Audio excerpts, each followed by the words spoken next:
네, 안녕하십니까. 삶이 변하는 인문학 보성TV의 김보성입니다.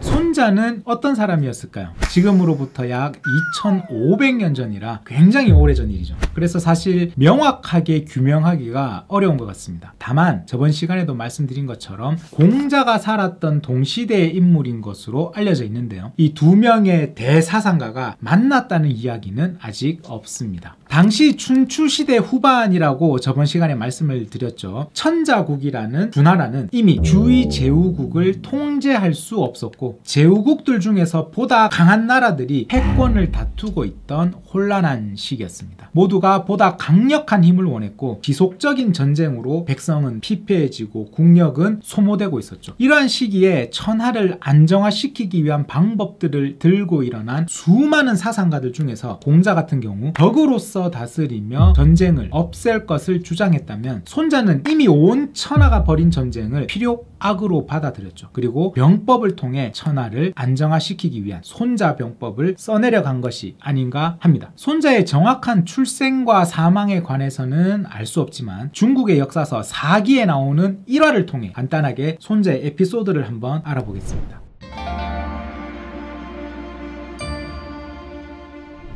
손자는 원래 제나라라는 나라의 사람이었는데요. 오나라로 떠납니다. 그리고 오나라의 왕 함녀에게 13편의 병법을 바치고 오나라 장군이 되었습니다. 제나라에 있을 때 손자의 집안은 무인 집안으로 병법에 관해서 항상 몸으로 체득할 수 있었던 배경이 되었던 것 같습니다. 이러한 손자는 당시 신흥 강국이었던 오나라로 가게 되는데, 오왕 함녀는 아마 손자의 명성을 익히 들어서 알고는 있었지만 실제로 이렇게 대단한 사람인지는 직접 확인해보고 싶었을 겁니다. 그래서 자신의 궁녀 180명을 손자에게 내어주고는 당신이 군사라고 생각하고 직접 지휘해보라고 했습니다. 아마 혼란한 시기에 너도 나도 말로는 내가 답을 알고 있다 라고 떠들고 다녔을 때가 아닌가 합니다. 그리고 함녀도 자신을 찾아온 많은 사람들을 만나서 겪어봤겠죠. 말만 번지르한 사람들이 실제로 현장에서는 그 능력이 부족하다는 걸 겪어봤을 거니까요. 손자 역시 처음에는 이 녀석도 말만 잘하는 그런 녀석이 아닌가 라는 의심을 받았을 겁니다. 그러니 군인이 아니라 궁녀를 내어주면서 해보라고 한 것이겠죠. 궁녀들이라면 여자들이니까 군인들처럼 절도 있게 지휘하기 더욱 힘들었을 거니까요. 손자는 즉시 왕이 가장 총애하는 후궁 2명을 중심으로 궁녀들을 2편으로 나눕니다. 그리고 후궁 2명을 각 편의 대장으로 임명을 하죠. 제법 그럴싸하게 부대의 진영이 갖추어지고 서있게 한 거죠. 그리고는 모든 궁녀들에게 창을 들게 합니다. 손자는 계단이 높은 곳에서 180명의 궁녀들에게 말을 하죠. 자, 이제부터 내가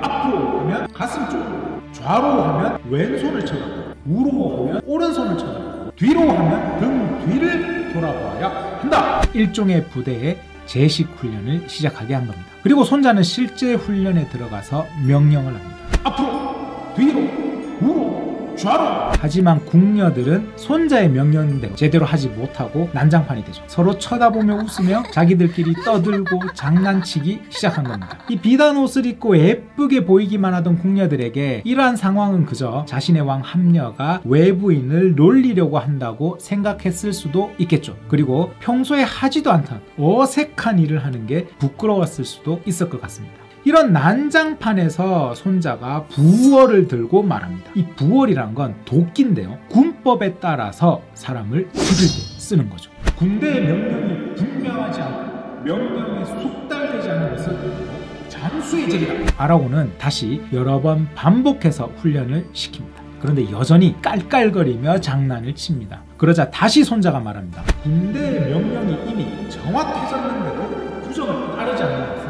사졸들의 죄다. 그리고는 2편의 대장들의 목을 베려고 했습니다.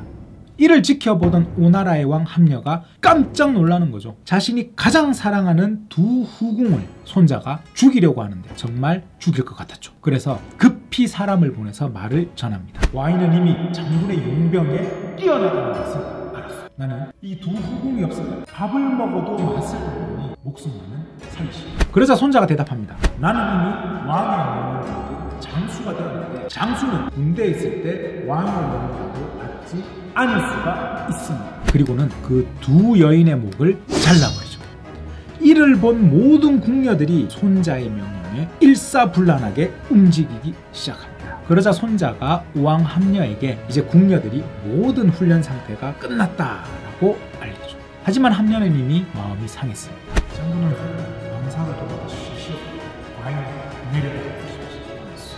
하지만 결국 함녀는 손자를 받아들입니다. 손자는 오나라의 장수가 되죠. 그리고 오나라는 강대국이었던 초나라를 공격하고 월나라를 공격해서 승리를 합니다. 손자의 이야기에서 너무나 단호하고 때로는 너무 차가워 보이기까지 하는 이런 손자의 모습도 보이지만 혼란한 당시의 시대 속에서 전쟁을 장난이나 놀이처럼 생각하지 않아야 한다는 사상도 엿볼 수 있지 않을까요? 국가가 아무리 크더라도 전쟁을 좋아하면 반드시 망한다라는 말이 있습니다. 전쟁이란 죽음과 삶의 현장이자 망하거나 존재할 수 있는 눈앞의 결과가 되기 때문에 신중해야만 하는 것이죠. 자, 이렇게 한번 손자의 이야기를 살펴봤습니다. 사기 속에 나오는 손자의 에피소드를 보면서 우리는 당시 전쟁을 놀이처럼 생각하지 않은 바로 손자의 정신을 엿볼 수가 있었습니다. 이제는 본격적으로 손자병법 속으로 한번 들어가 보도록 하겠습니다.